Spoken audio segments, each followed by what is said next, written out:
Have you ever felt surrounded by impossible challenges, as if the whole world were against you?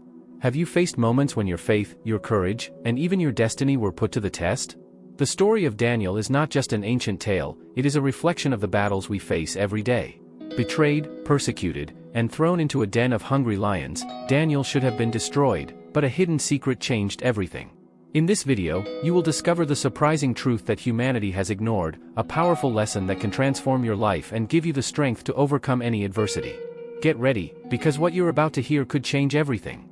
Imagine living a peaceful life, with all your dreams within reach, when suddenly, everything changes. That's exactly what happened to Daniel. He was not just any young man, he came from a noble family, was well educated, and had a promising future in Jerusalem, the city of God. But his destiny was about to change in a drastic and unexpected way. In a time of great turmoil, King Nebuchadnezzar of Babylon, a powerful and relentless empire, invaded Jerusalem. It was a time of great suffering for the people of Israel. The Babylonian army surrounded the city, and after a violent siege, Jerusalem was finally taken.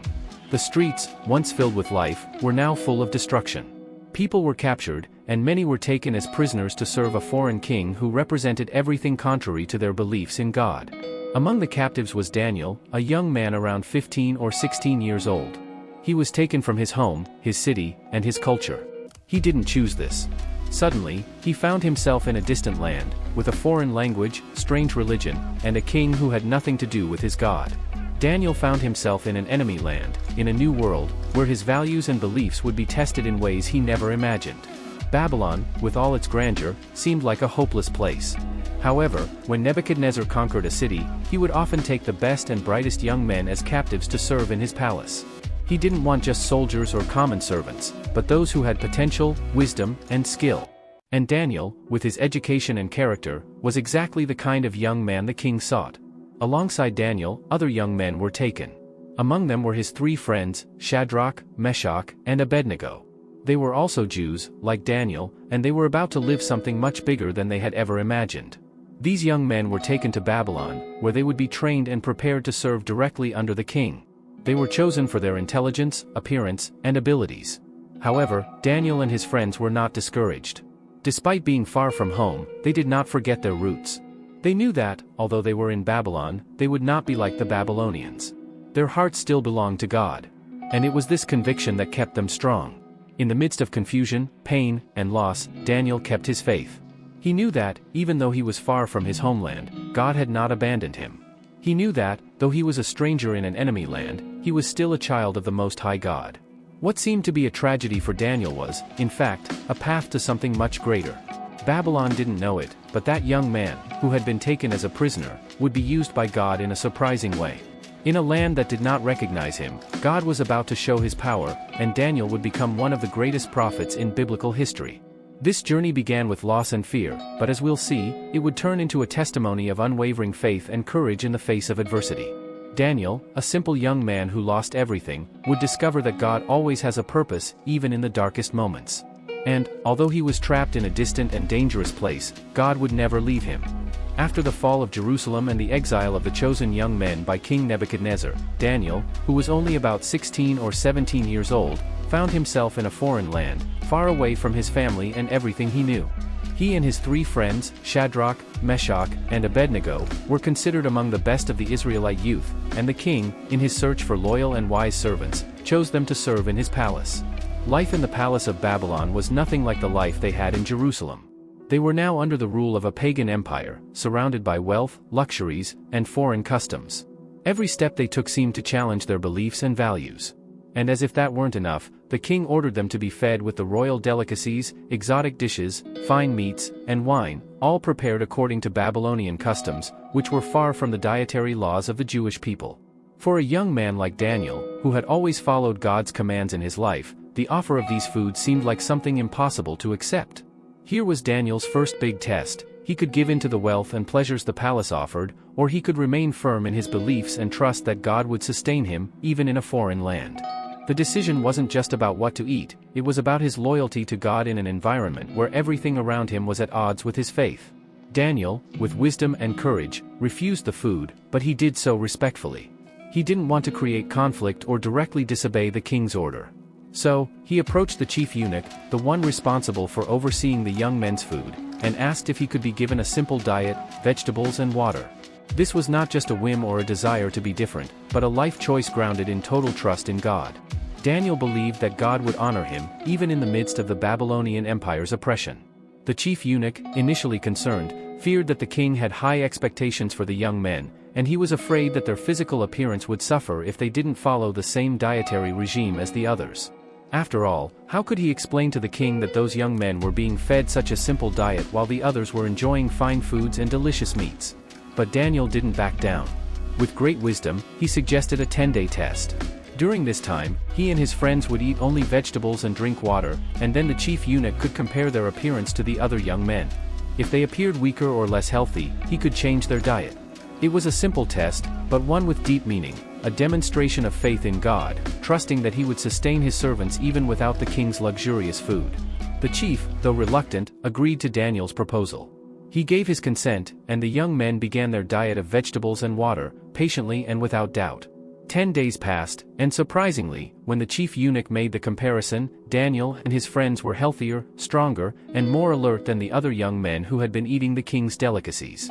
Not only that, their faces shone with a health that could not be explained by normal dietary conditions. This was not just a good nutritional result. It was the power of God manifesting in a clear and unmistakable way. Daniel and his friends were following God's dietary laws, but God, in his faithfulness, was giving them health and vigor in an environment where this seemed impossible. The chief eunuch was astonished and, without hesitation, continued to provide the simple diet to Daniel and his friends for as long as they were in the palace. This seemingly small decision not to defile themselves with the king's food was a pivotal moment in Daniel's life. It was at this point that he demonstrated his strong character, his willingness to trust God even when the situation seemed difficult. And this, my friends, was not just a decision about food. It was a decision about who Daniel would be and in whom he would trust for the sustenance of his life. He chose God above all, and this became a principle that would guide his entire journey. The simple decision not to defile himself with the king's food was a choice that reflected a heart committed to God. And the result wasn't just physical, but spiritual. Daniel, in his obedience, received wisdom, discernment, and favor from God and man, setting a standard for all of us who, at times, face choices that may seem small, but reveal our true faith and trust in God.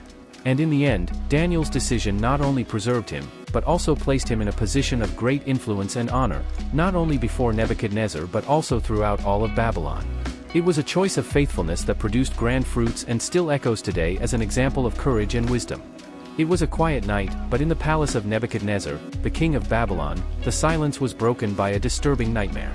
The king awoke, sweating, his heart racing, and his thoughts in turmoil. A dream that left him uneasy and fearful, as though he had witnessed something of great importance, something beyond his understanding.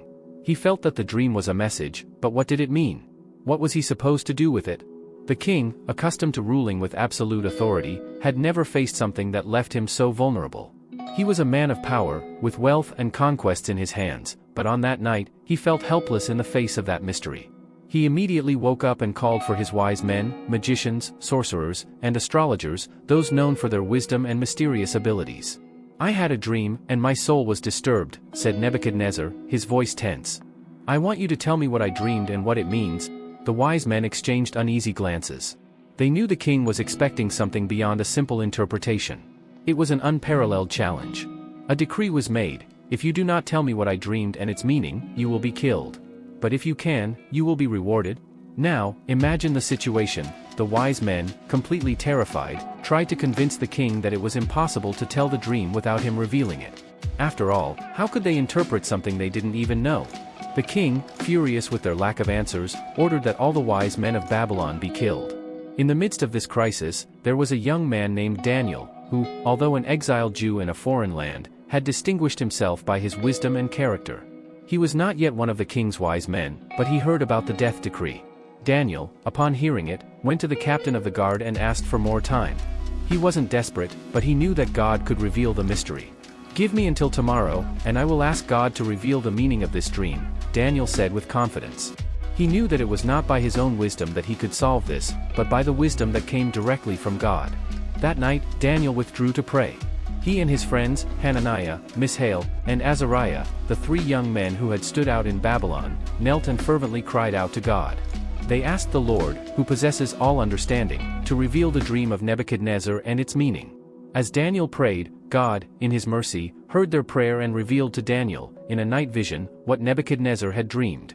The dream was about a great statue. The head was made of pure gold, the chest and arms were of silver, the belly and thighs were of bronze, the legs were of iron, and the feet were a mixture of iron and clay. In the dream, a stone was detached without hands and struck the statue with such force that it was destroyed, and the stone grew to become a mountain that filled the whole earth. With this divine revelation, Daniel arose, thanked God for the wisdom, and went to the king. He entered the presence of Nebuchadnezzar and, with humility, said, "O king, what you saw in your dream cannot be interpreted by any man, but the God of heaven has revealed to you what will happen in the future. This dream is a message from God, showing the course of the history of the kingdoms that will come after you." Daniel then explained the meaning of the dream. The head of gold represented the king himself, Nebuchadnezzar, the greatest of the kingdoms at that time. The chest and arms of silver represented an inferior empire that would come after the Babylonian reign. The belly and thighs of bronze represented another empire, stronger, that would take control of the world. The legs of iron represented a powerful and invincible empire, but with some weaknesses. The feet mixed with iron and clay were a divided and unstable empire, one that would not remain firm. The stone that detached without hands and destroyed the statue symbolized the kingdom of God, which would come after all human empires and never be destroyed. When Daniel finished, King Nebuchadnezzar was astonished. He knew that Daniel did not speak for himself, but with divine wisdom. It was a higher power, something that could not be ignored. The king bowed before Daniel, acknowledging that the God of Daniel was the true God, the only one with the power to reveal hidden mysteries. This moment was a turning point. Nebuchadnezzar's dream not only revealed the future of the empires, but it also showed that divine wisdom is above any earthly power. The king recognized God's authority and, as a token of gratitude, gave Daniel a position of great honor in his kingdom. Thus, Daniel, a young exile, became a man of prominence in Babylon, not by his own strength or intelligence, but by the wisdom that came directly from God. King Nebuchadnezzar learned, in the most dramatic way, that no wisdom is greater than divine wisdom. The secret of Nebuchadnezzar's dream, revealed to Daniel, was not just a prophecy about the future of the empires but a reminder that God controls history, and no human power can resist his sovereignty. In one of the most challenging moments in Daniel's story, we see the unwavering courage and faith of his friends, Shadrach, Meshach, and Abednego, tested in a surprising way. It all begins when King Nebuchadnezzar, now extremely powerful after conquering many kingdoms, decides to build a giant golden statue, 90 feet tall and 9 feet wide. He orders that everyone in his vast conquered land bow down and worship this statue. Imagine the scene: the king, with all his power, gathering leaders, governors, officials, and all the people. He demands that everyone prostrate themselves before the statue when the music plays.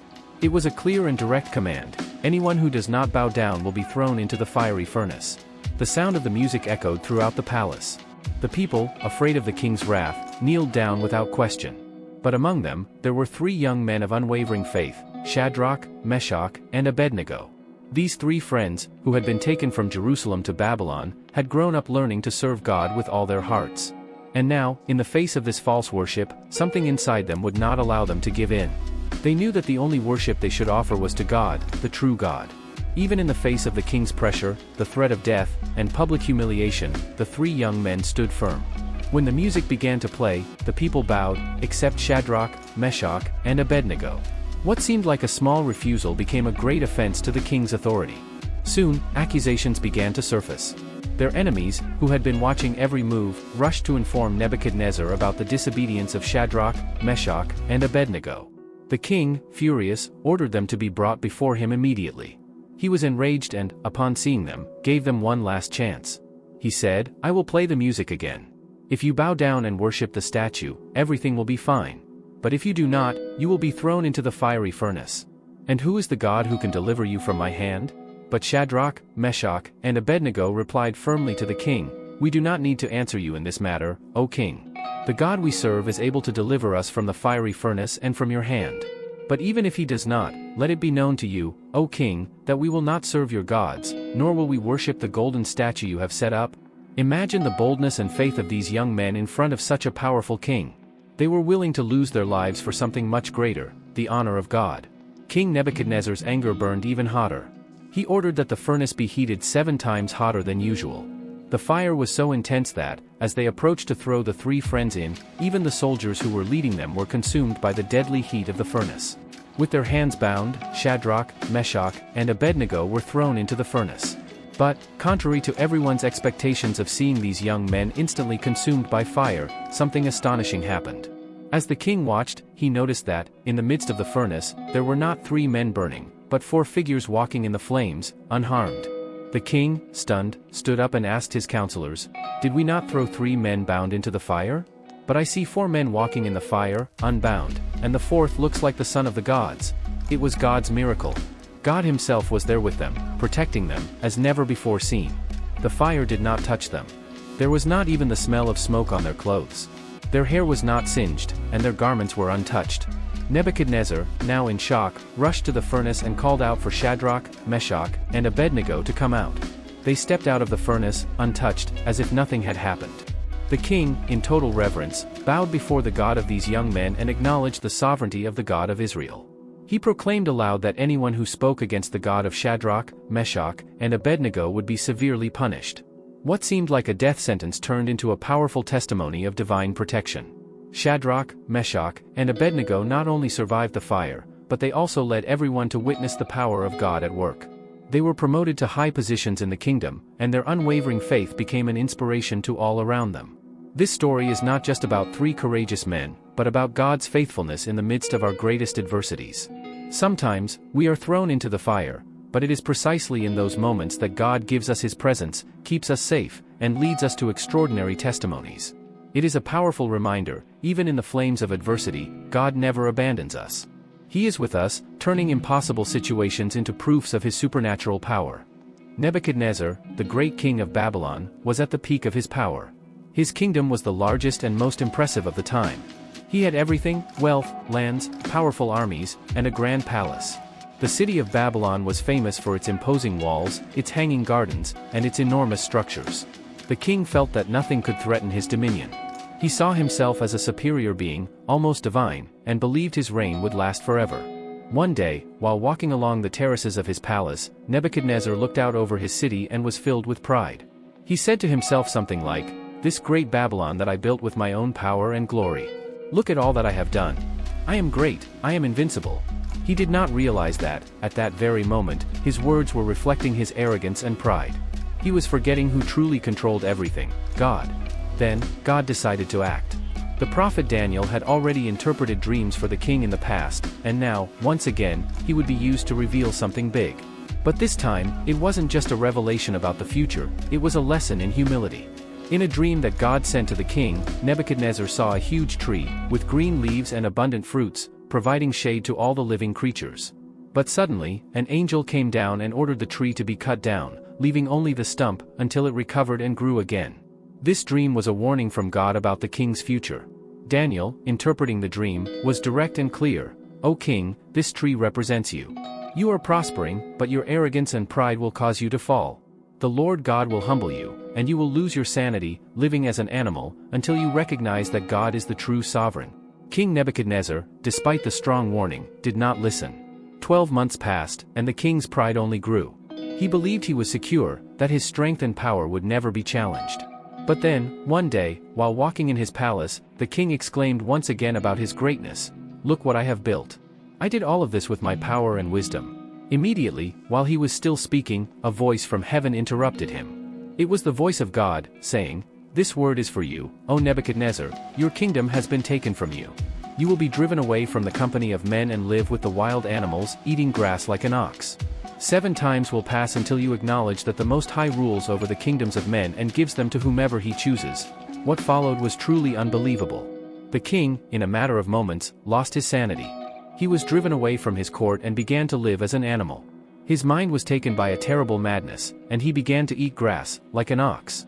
His skin became covered with hair, and his nails grew like claws. He walked on all 4s, living in fields and pastures, away from civilization.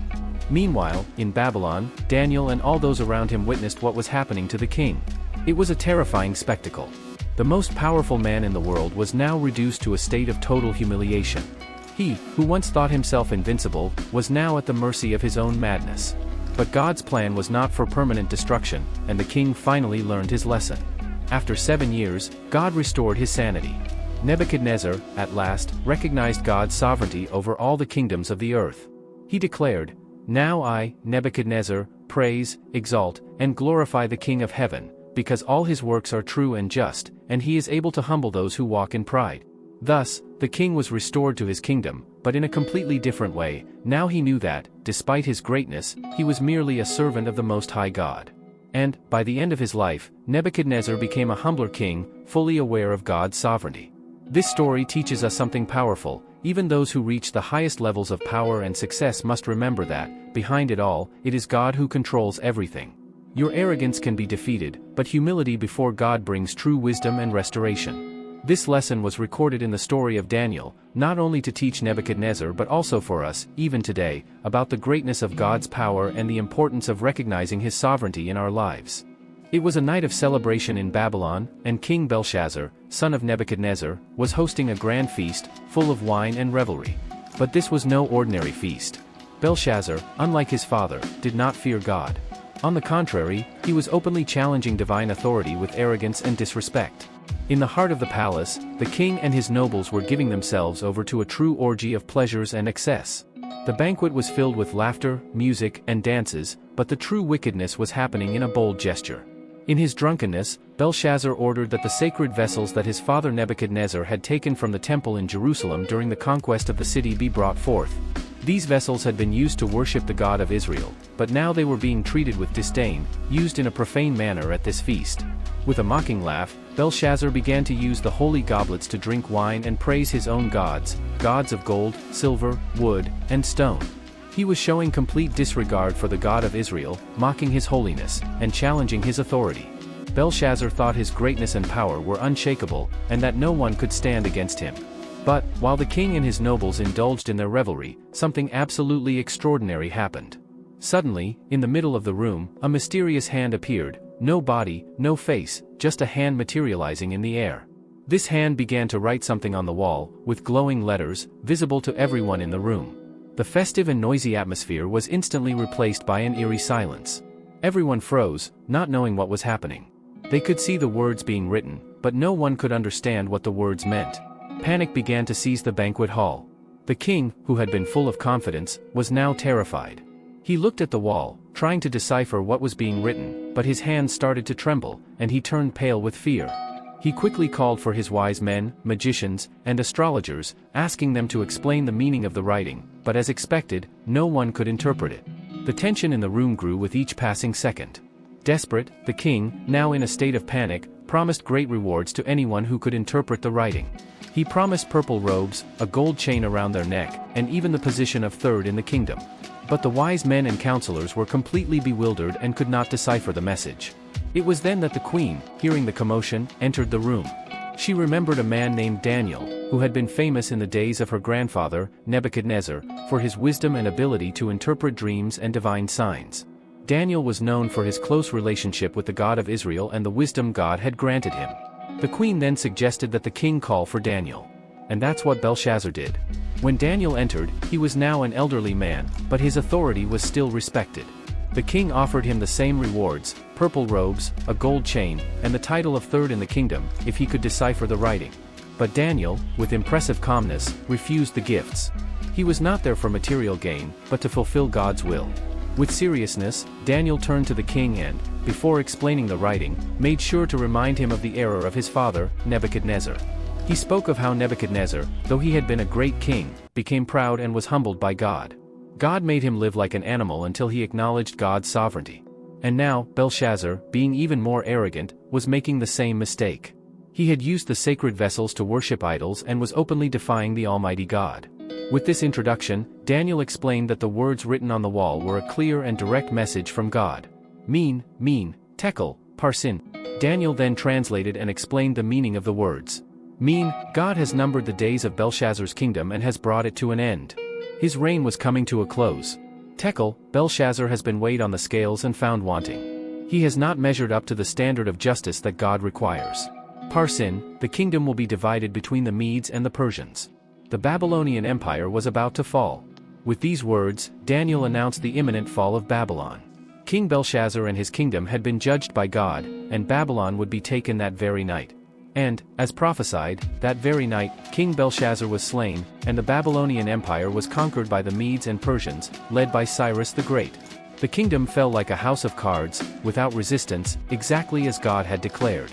The story of Belshazzar serves as a powerful reminder that no matter how secure we may feel in our arrogance and power, nothing can defy the judgment of God. His time comes for all, and, as it was with Belshazzar, no human power can escape his justice. After the fall of Babylon, the Babylonian Empire was conquered by the Medes and Persians, under the leadership of King Darius. For many, this change of power could have been seen as an end, but for Daniel, it was yet another testament to his faithfulness to God. Daniel not only survived this power shift but also remained a figure of prominence and influence, showing that true greatness does not rely on kingdoms or lands but on integrity and divine wisdom. Now, under the new government, Daniel was no longer just a captive. He had become a man who commanded respect from rulers and had the trust of King Darius. With his remarkable wisdom, unshakable faith, and the presence of God in his life, Daniel became one of the 3 administrators who governed the Persian Empire. He was responsible for overseeing the 120 satraps, governors, that the Persian kingdom had divided its realm into. The Bible tells us that King Darius considered placing Daniel over the entire kingdom, so much was his respect for him. The king knew Daniel to be a just man, full of integrity, and far more capable than anyone else in his government. Daniel's presence brought prosperity and wisdom to the kingdom. He did not allow power to corrupt him, he kept his humility and, above all, always sought to do what was right in God's eyes. This was rare, especially in a vast empire like Persia, where many people were willing to do anything to gain power or wealth. However, Daniel's rise did not go unnoticed. His integrity, leadership, and the way he governed with justice and wisdom began to annoy other administrators and officials of the kingdom. They were jealous of his position and the affection King Darius had for him. They knew that with Daniel in charge, their own power and influence were diminished. So, they began to conspire against him. They could find nothing wrong with Daniel, nothing in his character or his administration, so they decided to attack his faith. These men, filled with jealousy and corruption, realized that the only way to bring Daniel down was by targeting his loyalty to God. They knew Daniel prayed 3 times a day, with his window open, facing Jerusalem, as he had always done. Daniel's faith was what bothered them, and they could not let it go. So, they devised a clever plan to force the king to sign a decree that prohibited any prayer to any god except King Darius for 30 days. This decree, once signed, could not be revoked, and anyone who disobeyed would be thrown into the lion's den. When King Darius signed the decree, Daniel was undeterred. He did not hide, nor did he silence himself. He continued his routine of praying to God with the same intensity and faithfulness as before all to see. To him, obeying God was more important than any human law. When his enemies saw that he had defied the decree, they rushed to the king to accuse him. King Darius, then, found himself in a difficult position. He was bound by his own law, and despite his friendship and respect for Daniel, he could not go back. The decision was made, Daniel would be thrown into the lion's den. However, King Darius did not have peace that night. He was distressed, trying to find a way to save Daniel, but in the end, he himself accompanied Daniel to the den, saying, "May your God, whom you serve continually, rescue you." This moment was a turning point in Daniel's story. Though he was a man of power and influence, he knew that, in the end, his true security lay in God, not in his positions or titles. He was thrown into the den, but, contrary to what his enemies expected, Daniel was not devoured by the lions. God sent an angel to shut the mouths of the lions and protect his servant. The next morning, King Darius ran to the den, and to his surprise, he found Daniel unharmed, his faith intact and his trust in God stronger than ever. Daniel's response, upon being removed from the den, was clear: "My God sent his angel, and he shut the mouths of the lions." This scene spread throughout the kingdom, and the impact was so great that King Darius himself ordered all his subjects from every province to revere the God of Daniel, proclaiming that there is no other God who can save like this. Daniel, through his faith and integrity, not only preserved his life but also changed the course of an empire. Daniel's rise in the Medo-Persian kingdom was marked by his courage, his wisdom, and his unwavering faith. He was not just a man of influence, but an example of how God can honor those who place their trust in him above all else, even in the face of the greatest adversities. Imagine, for a moment, a man with unshakable integrity, someone who, even under great pressure, refuses to bow to the whims of power, someone who does not give in to the temptation to please others to secure his position. This man was Daniel. After the fall of the Babylonian Empire, the Medo-Persian Empire took control, and King Darius became the new ruler. Daniel, with his wisdom and faith in God, quickly earned Darius's trust. He was an excellent man, respected for his administrative abilities and loyalty. Soon, Darius placed him in a position of great authority, higher than all the other princes of the kingdom. But Daniel's rise didn't sit well with everyone. The other princes and satraps, governors, who had been overshadowed or ignored by Darius, began to feel jealous of Daniel. They knew he would never be corrupted, that his loyalty to God had no price, and this deeply troubled them. They wanted to find a flaw, anything that could destroy his reputation and position. But Daniel was a man of integrity, and they couldn't find any fault or stain in his life, the way he conducted his business, or how he treated others. He was a man above suspicion. So, these princes and satraps began to plot together, frustrated by their inability to bring Daniel down in a fair way. Then they had a devious idea: if they couldn't bring him down with an accusation, they could force him to choose between loyalty to God and loyalty to the king. They knew that Daniel, in all his power, would never abandon his faith. And so, they devised the perfect plan. They went to King Darius and suggested a decree that seemed noble at first. The idea was to ban anyone from praying or worshipping any god or man except the king himself, for 30 days. In practice, it was a way to make people bow down to the king and worship him as a god, placing his authority above everything and everyone. For the conspirators, this decree seemed like the final blow. They knew that Daniel, with his constant devotion, could never follow such an order. He would continue praying to God, as he always had, and by disobeying the decree, he could be punished. Darius, not realizing the intentions of the princes and satraps, signed the decree. It was common in the Medo-Persian Empire for royal decrees to be irreversible. Once signed, they couldn't be altered, not even by the king himself. So, the decree was issued, and now, everyone was prohibited from praying or worshipping any god or man, except King Darius. It was an order that challenged the faith of many, especially Daniel's. But what these men didn't know was that Daniel would not bow down to anything or anyone except God. As everyone knew, Daniel had the habit of praying 3 times a day, with the window of his house open, facing Jerusalem. He would kneel before God, trusting and seeking his guidance and protection. And so, on the very first day after the decree, Daniel, with the same faith and courage as always, did what he always did. He went up to his room, opened the windows, and prayed to God. Daniel knew the decree was in effect, but he also knew that his faith could not be subdued by a mere law of man. He didn't give in to fear, nor did he yield to the pressure of the king's authority. He feared no consequences for his faith because he knew that God was stronger than any decree or earthly power. When his enemies heard the news, they quickly rushed to report to King Darius what Daniel had done. They said, "King, didn't you make a decree that no one should pray to any god or man, except to you? And Daniel, one of the exiles from Judah, has disobeyed your decree and prayed to his God, just as he always does." Darius was deeply distressed. He liked Daniel and knew of his wisdom and integrity, but now he was trapped by his own law. The king tried to find a way to save Daniel, but as it had been stated, the decrees of the Medes and Persians could not be altered. The situation was sealed. Daniel would be thrown into the lion's den. With a heavy heart, the king ordered that Daniel be thrown into the lion's den, and as he did so, he said to Daniel, "May your God, whom you serve continually, rescue you." Darius spent the night without food or drink, mourning over what had happened. He was concerned for the man of integrity who had been thrown into certain death, but deep down, he knew that the God of Daniel was powerful and could do something he could not. This moment in Daniel's life was not just a test of his faith, but also a crucial point for King Darius's kingdom. He would be remembered, not just for the decree that had been signed, but for Daniel's choice not to bow before human authority when his faith was challenged. This episode is a testimony that, even when circumstances seem unfavorable and the pressure is immense, faithfulness to God is our greatest strength, and no decree or obstacle can prevent God's power from working on our behalf. The story of Daniel takes us through challenging paths, where he faces enormous adversities but always with unwavering faith in God.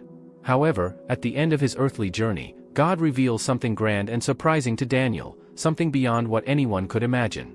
A deep secret about the future of humanity. Daniel, now elderly, was in a time of great change. Kingdoms rose and fell, but God's people continued to be tested. In his wisdom, Daniel received mysterious visions of the future, revealing scenes of kingdoms that would rise and fall, and grand events that would happen in the final days. In one of these visions, in Daniel 12, something extraordinary happens. God makes a direct promise to Daniel, "But you, go your way till the end, for you shall rest, and will arise to your inheritance at the end of the days." Daniel 12 verse 13. This promise of resurrection was not just a message for Daniel, but for all who remain faithful to God, even when life's difficulties seem unbearable. God was saying, "Daniel, you will be rewarded, not with material wealth or power, but with something eternal. In the end times, you will be resurrected, and you will see the fullness of my glory and justice." Imagine the impact of these words. Daniel, who had faced persecution, the lion's den, and the misunderstanding of his contemporaries, now knew that his life would not be in vain. His suffering, his choices, and his loyalty to God would have an eternal reward. God was not just saying that he would find rest, but that he would experience a final victory that transcended any victory the world could offer. God's promise to Daniel is not isolated. It echoes throughout the Bible, showing that the true reward for those who keep faith in times of adversity, in times of anguish and persecution, is eternal life. No matter what happens, God guarantees that the righteous will be resurrected in the end times, when he will bring justice and restoration to all creation. This moment of revelation for Daniel is not just about a distant future, but it is a comfort and hope for all of us. It teaches us that, no matter the difficulties we face, God's final victory is guaranteed. For those who believe, there will be a moment where everything will be made new, where the pain, suffering, and injustices of this world will no longer have a place. God promises that he will bring back to life those who died in faith. Resurrection is the great Christian hope, a promise that gives us the courage to continue, knowing that what we do with our faith now, in our time, has an eternal impact. Like Daniel, we can trust that the end of our story will not be defeat, but victory. And in the end, this promise invites us to look to the future with renewed hope. Daniel, the faithful servant of God, shows us that our perseverance and faithfulness will be rewarded, and not just with a passing reward, but one that lasts forever.